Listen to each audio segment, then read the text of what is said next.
You are watching the National News Desk, America's News Now.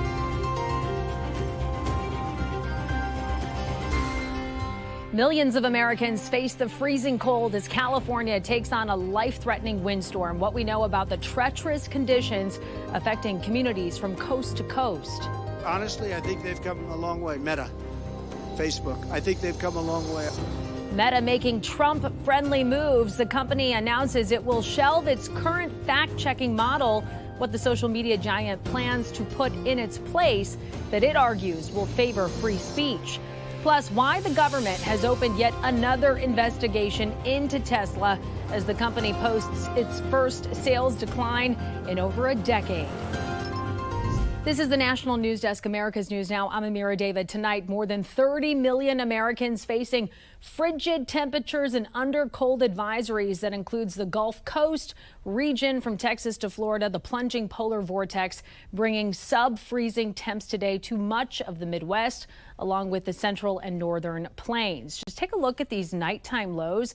-7 in upper Michigan, more single-digit negatives in parts of Minnesota and across the central plains, and single-digit temps well below freezing as far east as Maine and as far west as Nevada. The bitter cold not helping those trying to clean up from the dump of snow that began the work week. Road crews in Kansas City, which saw 11 inches in recent days, have struggled to keep up.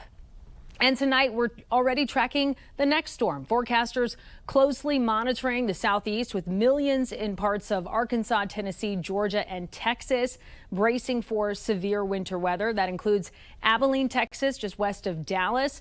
The National News Desk's Brenna Gibbons has a look at what to expect. If y'all have looked at the weather, you'll notice that Thursday they're now predicting 6 to 7 inches of snow. Starting around 5 a.m. and going all the way through the evening. The city of Abilene is working together to prepare for the upcoming winter storm, including potentially opening some warming shelters like they have in the past. Should the situation dictate the need for opening those, I'm sure we'll work with administration and work to put our heads together and move forward accordingly. Max Johnson, Director of Public Works, says that they have had some of their annual training for the snow and ice removal procedures. All of our equipment is up and ready. We do have materials in trucks ready to go. Those are for the intersections, the bridges, the railroad crossings, and others as APD as they're traveling around and they get some spots that are slick or impassable. We are prepped, we are ready, and depending on the weather as it comes in, we will determine whether to put our guys on to 24-hour shifts. The Department of Public Safety is also preparing for the incoming weather. We want people to watch their speed. Speed and ice don't mix, and so planning ahead and making sure that your vehicle is prepared for the travel that you might want to take, air pressure in tires, and just conditions as far as windshield wiper fluids and radiators and things like that. If you do find yourself on the road and your vehicle ends up sliding,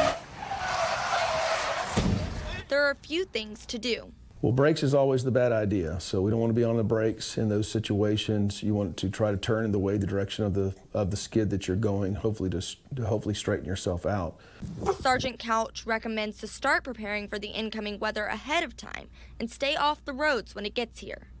If you don't have to be on the roadway, don't be on the roadways in those kind of situations.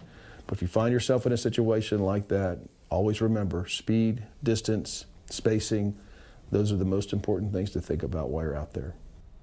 That was Brenna Gibbons reporting. Tonight, so far, more than 3,700 flights have been delayed within, into, or out of the United States, with more than 500 cancellations, and thousands more are expected throughout the week. So if you have an upcoming flight, make sure to check that it hasn't been delayed before you head out the door. Also tonight, a life-threatening and widespread windstorm that could be one of the most destructive to hit Southern California in over a decade. Strong winds and low humidity creating extremely dangerous wildfire conditions. Just take a look at this. You can see what those winds look like in Santa Ana, California, where the windstorm is making the trees sway and the winds causing the Palisades fire to spread. The billowing smoke can be seen here as vehicles look to flee the area. Red flag warnings in effect right now until Wednesday afternoon in most of Los Angeles and Ventura counties. Police have just revealed that the man responsible for the Cybertruck explosion outside the Trump Hotel in Las Vegas last week used artificial intelligence for planning purposes. Matthew Livelsberger ChatGPT searches show he was looking up explosive targets, ammunition speeds, and fireworks laws. The 37-year-old Army Green Beret fatally shot himself as part of the attack. President-elect Donald Trump held his second major news conference since winning the election at Mar-a-Lago today. In a wide-ranging question and answer session, he spoke about possible tariffs as well as other foreign diplomacy issues. But his main focus was to unveil a new investment in data centers across the United States, at least $20 billion of an investment. Trump says the first phase of the plan will take place in Texas, Arizona, Oklahoma, Louisiana, Ohio, Illinois, Michigan, and Indiana. This commitment further underscores that many of the greatest business leaders on earth are seeing a very bright economic future for America. The man accused of lighting a woman on fire on the New York City subway has pleaded not guilty to felony murder and arson charges. 33-year-old Sebastian Zepeda was charged in the death of 57-year-old Debrina Kawam last month. Prosecutors say he told police he was the man in the surveillance pictures of the fire, but says he drinks a lot and didn't remember it. Zepeda's next court date is March 12th. And after 5 months, the New Jersey man charged with the deaths of hockey star Johnny Gaudreau and his brother finally appeared in court today to plead not guilty. Prosecutors say Sean Higgins was drunk behind the wheel and then fled the scene of a crime when he struck the brothers who were biking back in August. Higgins is slated to be back in court on February 4th. The number of detainees at Guantanamo has almost been cut in half after a deal the Biden administration made with the country of Oman to take nearly a dozen of the prisoners. It follows 4 others being transferred out in recent weeks. Tonight, national correspondent Christine Frizzau taking a look at what it means for our national security. The notorious prison at Guantanamo Bay, Cuba, now down to just 15 detainees after 11 were just transferred out and sent to Oman, a longtime U.S. ally in the Middle East. The Department of Defense announcing in a statement, career professionals unanimously determined all detainees to be transfer eligible, consistent with the national security interests of the United States.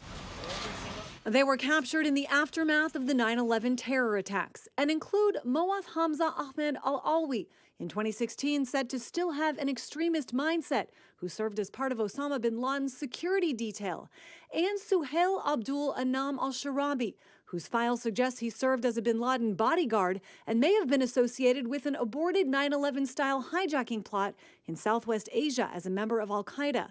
But none were tried or even charged. They have been approved for transfer for years. President Biden deciding now was the right time. A move now being met with criticism. It's like President Biden is trying to compete with himself for how many disastrous policies he can leave on President Trump's doorstep on January 20th. Every time we do one of these, we make Americans less safe. President Barack Obama making this promise on his first week in office in 2009. Guantanamo will be closed no later than 1 year from now.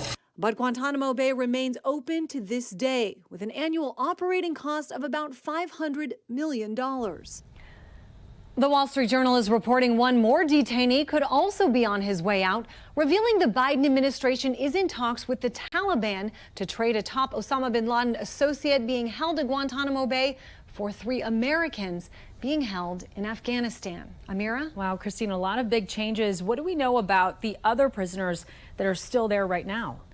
Well, 3 are eligible for transfer, 3 are eligible for what's called periodic review board, and then 7 are involved right now in the military commissions process. 2 detainees have already been convicted and sentenced. Remember, one of the main suspects behind the 9/11 terrorist attacks, Khalid Sheikh Mohammed, is still there as well. The changing face of Guantanamo Bay. Christine Frizzau, thanks for that report. And tonight, an appeals court has rejected President-elect Trump's request to delay sentencing in his hush money case. Trump could still ask other courts to stop it before then, but it serves another blow to the president as he looks to stave off sentencing. Trump is appealing his convictions related to hush money payments to adult film actor Stormy Daniels during the 2016 presidential campaign. His defense team argues he's immune from criminal proceedings. Trump is not expected to receive any jail time if and when he is sentenced. This as we learn a federal judge just temporarily blocked the release of special counsel Jack Smith's report on investigations into Trump at the request of his attorneys. The report discusses the cases on classified documents and subverting the 2020 election. Smith abandoned both cases after Trump won, since sitting presidents cannot be prosecuted. An appeals court will now decide whether to release the report. The Broward County Sheriff's Office in Florida investigating how and when two people got into the landing well of a JetBlue airplane. Their bodies were discovered at the gate last night in Fort Lauderdale. They are both males, but their identities remain unknown. Broward County Medical Examiner's Office will perform autopsies on the deceased individuals to try and determine the cause and manner of their deaths. The mayor of Park City, Utah, urging Vail Resorts, the owner of the largest ski resort in the country, to take action and end negotiations with members of the ski patrol as they continue to strike. A patrol spokesperson said members want better pay and working conditions. We're asking the resort to come to the table and negotiate in good faith so we can get a fair contract and get back on the hill. Everyone here has their skis in their cars, their boots in their cars. We're ready as soon as the company is willing to negotiate. They've met with Vail Resorts 21 times since May and rejected the most recent offer.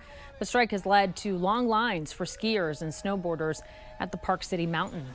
And coming up, no more fact-checking on Facebook and Instagram, what this will look like and what President-elect Trump has to do with it.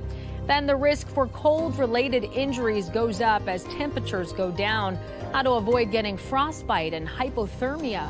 And later, Amazon employees are back in the office full-time for the first time since 2020, what it means for the city of Seattle when we come back.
Fact-checking is now a thing of the past, at least on Facebook, Instagram, and Threads. Parent company Meta ending the practice and will instead rely on community notes to provide context for posts. The National News Desk's Atra Al-Nashar explains what this has to do with the incoming Trump administration. Leaders of Silicon Valley transparent in their efforts to get on the good side of a Republican-controlled Washington. I want to talk about something important today. Meta CEO Mark Zuckerberg announcing Tuesday the company's platforms will no longer feature third-party fact-checking. Governments and legacy media have pushed to censor more and more. President-elect Trump and Republicans in Congress have made those same accusations for years. going further, accusing social media companies of having a liberal bias, attempting to pass laws to change how their platforms operate and make it easier to sue them. Here was Trump after Zuckerberg's announcement. Do you think he's directly responding to the threats that you have made to him in the past with these officials? Yeah. Meta says it started its fact-checking program in December of 2016 to identify and address viral misinformation, particularly clear hoaxes that have no basis in fact. Then last summer, in a letter to House Republicans, Zuckerberg said Meta regrets not pushing back against pressure from the Biden administration to demote specific content about COVID-19 and a New York Post story about Hunter Biden. Even if they accidentally censor just 1% of posts, that's millions of people. Critics worry it's an overcorrection that will do even more harm. Social media is an extraordinary weapon against our democracy. There is a balance to protect our First Amendment rights. But when you take away the guardrails and you see the far-right connections here, it's a great concern. In place of fact checks, Meta will phase in a community note system similar to X. They'll also lift restrictions on topics like immigration and gender and use fewer filters to detect policy violations. Meta's also just made some personnel changes friendly to the incoming president. President Trump and I have been friends for 25 years. UFC president and CEO Dana White has just been named to Meta's board of directors. And for its new chief global affairs officer, the company's named Joel Kaplan, known for his conservative background. He replaces Nick Clegg, considered a centrist, who resigned last week. On Capitol Hill, I'm Atrel Nashar reporting. Outgoing Federal Trade Commission Chair Lina Khan says she hopes Amazon and Facebook won't be able to get some kind of sweetheart deal with the incoming Trump administration. It is true that the FTC has been very successful, including in its ongoing litigations against Amazon and Facebook. And so it's only going to be natural that those companies are going to want to come in and see, can they get some type of sweetheart deal? We are set to go to trial against Facebook this spring, against Amazon in fall of 2026. Of course, they would want a sweetheart deal, and I hope future enforcers wouldn't give them that. Khan said President-elect Trump has made appointments with the view that they'd continue to be tough on big tech, but said she can't predict what will happen. And we just learned that online spending rose nearly 9% this holiday season, up from 2023. That's according to Adobe Analytics. Consumers spent over $241 billion in November and December. Adobe said this was driven by higher demand, not inflation. It is a good sign for the industry, but we'll start to get more specific numbers from retailers in late February. In an effort to fight rising prices and bring customers back, McDonald's unveiled their biggest menu change in years. Naming the changes McValue, the restaurant chain now offers a buy one, add one for $1 option and is extending their $5 meal deal through the summer. McDonald's app users will also see extra perks with free fries and other purchases. This comes as the average price of items have risen about 40% since 2019, contributing to a reduction in sales. Around $49 billion worth of unpaid medical debt will be removed from Americans' credit reports. Under new government rules, credit reports can no longer include past due medical bills. Lenders also won't be able to use certain medical information to evaluate future loan applications. The rules focus on credit reporting companies like Equifax, Experian, and TransUnion. There's a lot we can do to fix people's credit reports where they have systemic inaccuracies, to not allow medical debt turn into another crisis like student debt. So we really have to make sure that common sense prevails rather than people just taking the orders from Wall Street lobbyists. 2.6 million Tesla vehicles in the United States under a new probe by the National Highway Traffic Safety Administration, this time into the remote driving feature. 4 crashes were reported using Tesla's Actually Smart Summon feature, which allows users to remotely move their vehicle with an app. The cars reportedly failed to detect parked cars and other objects like poles. Tesla's full self-driving is also under investigation. This comes as Tesla reports their first annual decline in sales in the past 10 years. With the cold spell hitting much of the country this week, medical reporter Liz Bonis shares how to avoid potential injuries such as hypothermia and frostbite that can happen very quickly. When temperatures and wind chills drop into the teens, Taylor Wilson of Ohio's Good Samaritan Hospital says complications can set in minutes. Just the cold weather, change of weather, all of that changes, and it kind of exacerbates everybody's symptoms. Her team seeing respiratory complications, hypothermia, which is a body temperature drop if you are outside, and if you don't warm up, frostbite, which sets in. So it starts out with like severe pain in your fingers or toes. That's where you normally start to feel it. Then you'll see like a redness, but then it'll go numb. Bill Huck told me, sadly, in his long emergency medicine career, he's seen far too many cases of amputation due to fingers and toes that don't recover. He does remind us that with temperatures this cold, you lose a lot of your heat through your head, so cover that first. Second area where they see frostbite, your fingers. Make sure those are covered as well. And then he says, pay attention to your feet. You want some distance between the ground and the bottom of your feet.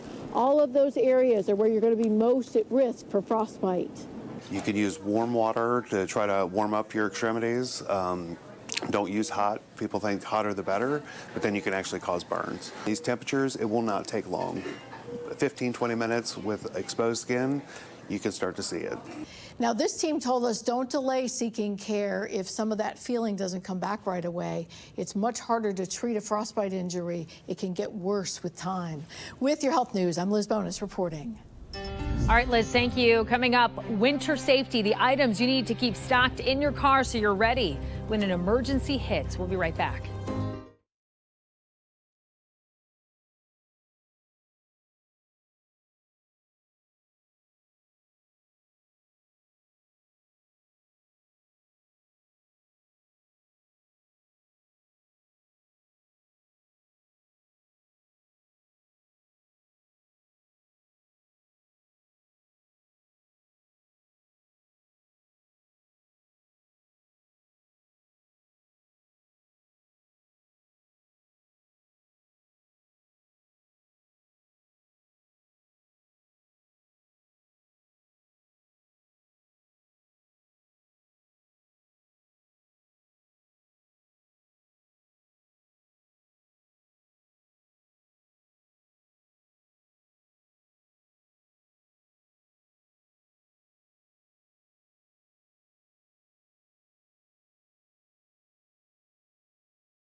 We have reporters all across the country in your neighborhoods covering the issues that matter most to you. We're taking the pulse of America, and we start in Washington with Amazon employees' first full week of in-person work since 2020.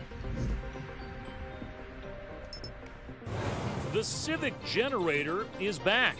Next to the long food truck lines, the full parking lots, and a bunch of badged people walking to and fro. I agree, it's hard. You know, I was not a fan at first. Rena Palumbo, who works on the AWS team, says she's happy to be back in person on a daily basis. It's important for us to keep that human connection.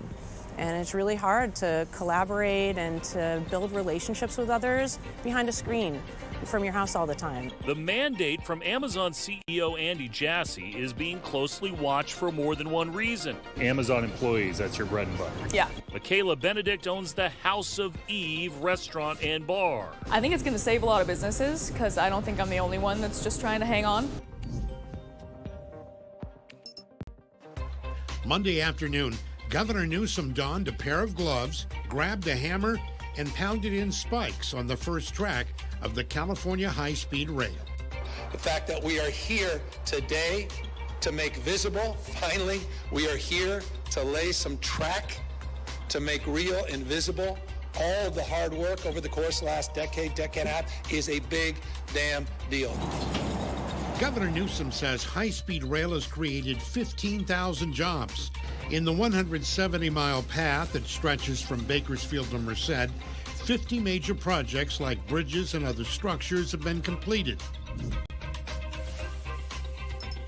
This week, temperatures outside are expected to dip below freezing, and weather at some point could come into play on the roads. AAA's Daniel Armbruster says that can make things difficult if you find yourself needing help. Response times could be extended or delayed just because the icy roads or conditions might make it more difficult for help to arrive. He says there's a few things you need to keep in your car. We're talking things like blankets, coats, warming devices like warming gloves. And also some more conventional things. Also, a flashlight with extra batteries, jumper cables, and then warning devices that can help other drivers see you if you're on the side of the road. Some important reminders there. And coming up, the action taken by the president that could signal a big move for the Washington Commanders. Stay with us.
Well, the Washington Commanders could potentially play in D.C. once again. A new law transfers the site of the old RFK Stadium from the federal government to the District of Columbia. Now the district can redevelop the site. Some D.C. officials say they'd like to get the Commanders back to the city where they played from the 60s to the 90s. The team's lease for Northwest Stadium in Maryland ends in 2027, and now D.C.'s Mayor Muriel Bowser will have to convince the D.C. City Council that it's a good idea to bring it back to D.C. So we'll see what happens, and we'll keep you updated. That does it for this edition of the National News Desk. We invite you to join us again this evening for more coverage on America's top stories. I'm Amira David. Thank you so much for watching.